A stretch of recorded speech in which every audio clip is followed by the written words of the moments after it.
Hi, I'm Alice, and this video is a demonstration on how to create a butterfly garden in a pot so that you can have the garden that you love, whether it's on a balcony, patio, or other place. We're using the 5 principles that were covered in previous video, attract butterflies, to create our beautiful butterfly garden in a pot or container. Here's a butterfly on my butterfly garden pot. At the end of this video, your butterfly garden may resemble one of these butterfly gardens that are attracting butterflies. Butterflies are here. Alice here, sharing over 50 years of practical gardening experience and Master Gardener volunteer training. Stick with me to the end, and I have 5 gardening bonus tips to share for best gardening results. And if you need further information about butterflies in your area, contact your local cooperative extension for information. I've put out my tools so that they'll be handy for today, and I've got fine snippers for small branches and flowers. These are for thicker branches. I have a garden knife I use to loosen roots, or if they're really pot bound, I've got my hand saw I can use, and a trowel to help place the plants in the pot, and my glove. Some alcohol wipes I use when I go from one plant to the next. I'll wipe the blades off. I don't want to transfer any potential disease or bacteria or fungus from one plant to the next. I'm going to use curly leaf parsley. This is a preferred host plant for the eastern black swallowtail butterfly. Testing his wings, check that out. I put my parsleys out so I can look at the roots before I put them in the pot. Always check the roots because sometimes your plants come pretty pot bound from the nursery. Let's take a look. These roots look pretty pot bound. There's the bottom of them and the sides. So I'm going to take my knife and slice the bottom and down the sides. This will help the roots to regrow and the plant will not be damaged. I'm using my clippers and I'm going to take the alcohol wipes to make sure that they're clean before I start. Just a few of these off so it looks nice. I've finished trimming the parsley. This is the host plant, as I've mentioned, for the eastern black swallowtail. Since we have a lot of those butterflies in this area, that's why I chose it. The other reason I chose the curly leaf parsley is I've had a lot of experience with it. I find that the butterflies really like the curly leaf. I've tried the Italian flat leaf and just the flat leaf, and I've not had any success with those. Your experience may be different, so it'd be interesting to me if you would comment below. There are many other host plants that you can use in a pot: fennel, dill, and other plants that may be in the region where you live. I'm putting the host plants to the side. Next, step number 1 is sun, know your sun. Step number 2 is host plants. You must have host plants to attract butterflies and keep them in your garden. Step number 3 is nectar plants. Butterflies are always searching for nectar, which is their energy source, and they have plants that they come to. I have 3 nectar plants. We're going to look at the roots and get them ready to go into the pot. There are a variety of nectar plants available at your local garden center. Choose ones that are appropriate for your zone. I live in zone 9. The ones that I've chosen were available at the garden center. These are pentas. They're a very popular plant. They grow in full sun. I will be using these plants in the pot to provide height. There are 3 things when you're designing a pot that you want to consider. You want a plant that'll give height, like these pentas. These are grow almost 2 feet. You want a plant that's going to do fill in your pot. These host plants, the parsleys, grow 2 feet by 2 feet. They'll fill in around these taller plants. You want a plant that spills over so you have some interest, and we'll talk about that plant next. I'm going to do the same thing with the pentas that I did with the parsley. I'm going to inspect the roots before I put them in the pot. These roots are pot bound, so I'm going to do the same procedure that I did with the parsley. I'm going to cut a little bit off the bottom, and then I'm going to cut 3 or 4 places on the side of the plant. This way the roots will be able to regrow and spread in the potting soil. I'm going to use some alcohol wipe on my handsaw because I don't want to spread anything from the parsley to my other plants when I'm getting the roots ready. First, cut a little bit off the bottom. Second, I'm going to cut a small cut down the side, not too deep. This plant is now ready to be potted. Well, our host plant, the parsley, and our nectar plant, the penta, are ready to go in the pots. Let's talk a minute about step number 4. Step 1 was sun, step 2 was host plants, step 3 was nectar plants, step 4 is color. Butterflies prefer specific colors: red, pink, orange, yellow, blue, and purple. Butterflies have 6,000 lenses in their eyes.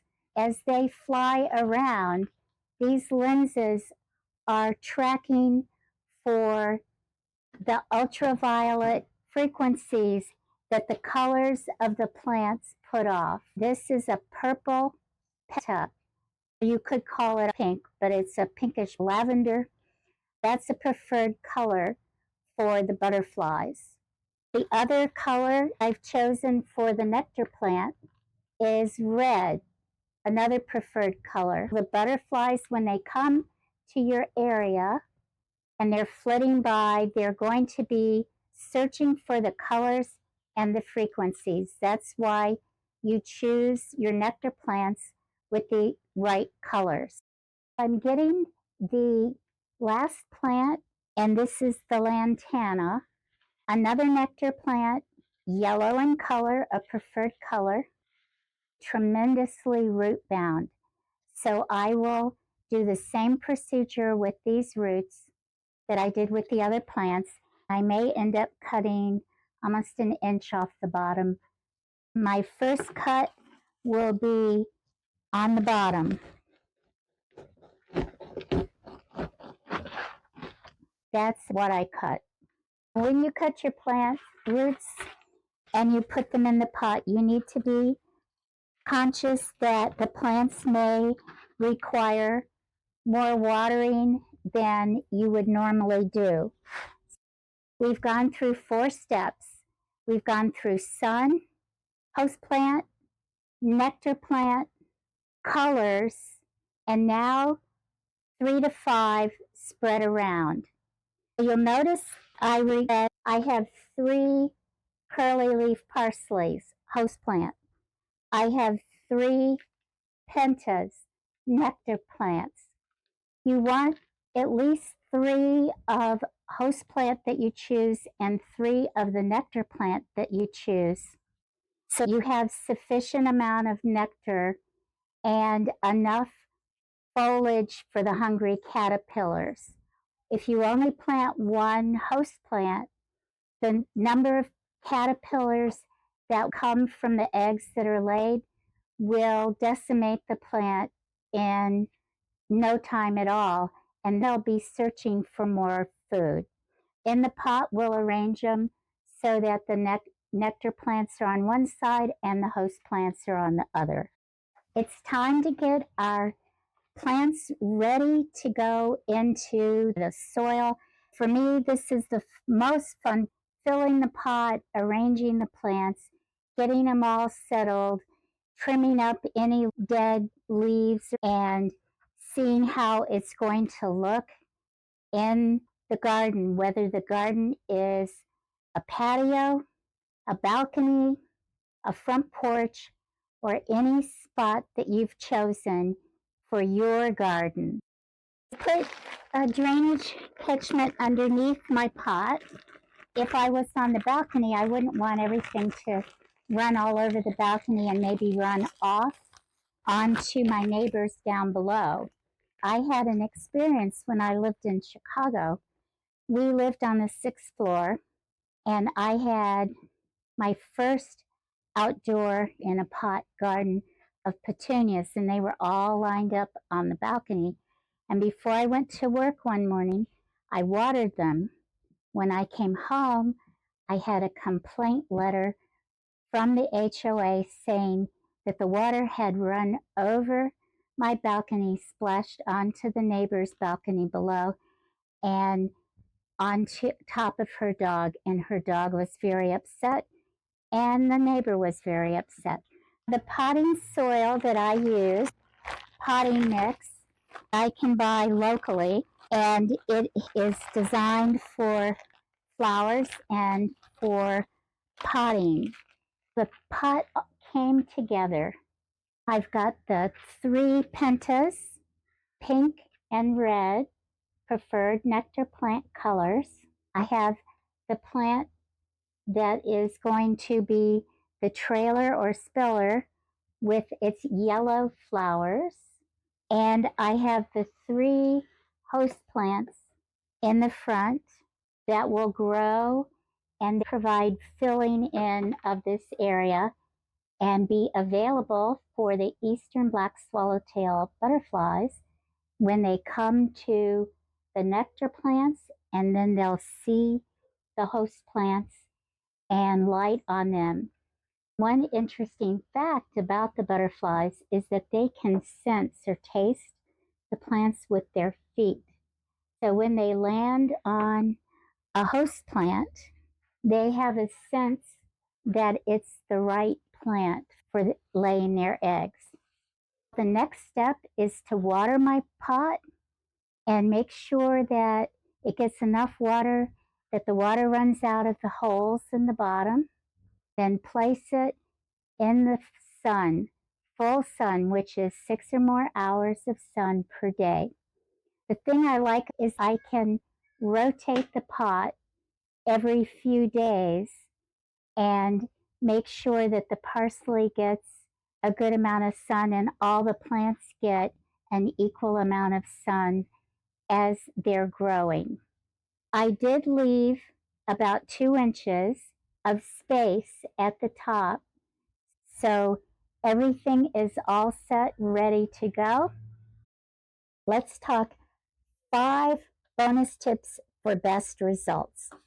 Bonus tip number 1 is water. You probably need to water your pot or container daily, especially if it's in the full sun.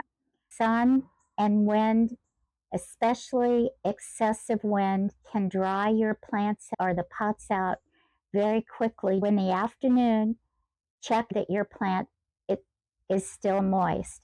Do that by measuring with your index finger.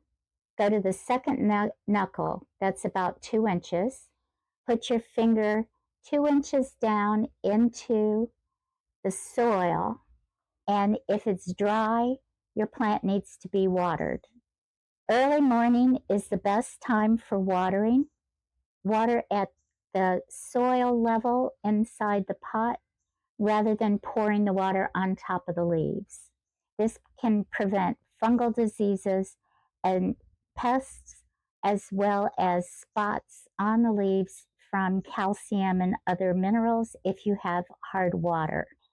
If you have a streak of hot days, always check your plant in the afternoon. It may need to be watered twice until the weather improves. Bonus tip number 2, fertilize. It's important to fertilize every 10 to 14 days. With frequent watering, a lot of the fertilizer can drain through the soil, and your plants may get depleted faster than if they're in the ground. Use one of the dry or liquid fertilizers, all-purpose fertilizers, or fertilizers for blooming plants. Mix it with water and be sure that you pour your fertilizer at the ground level and not on the leaves. Bonus tip number 3, rotate.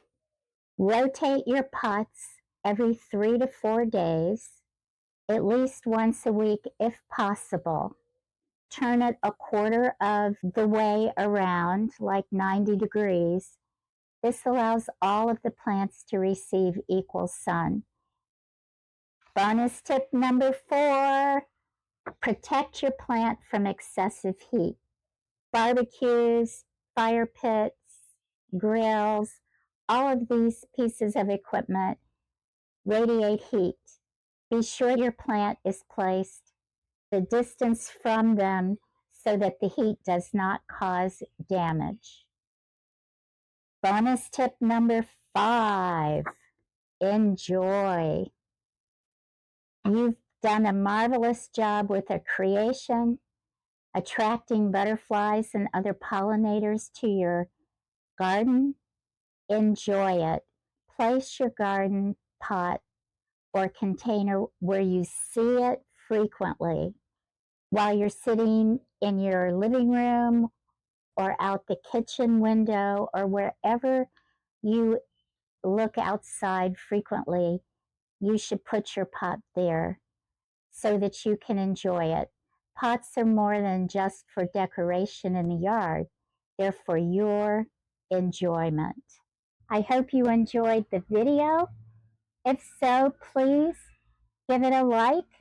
And if you know of somebody who might be interested in this information, please share it with them. I know that many people who are senior gardeners have gone from planting in their yards to wanting to plant up close, even on the front steps of their house.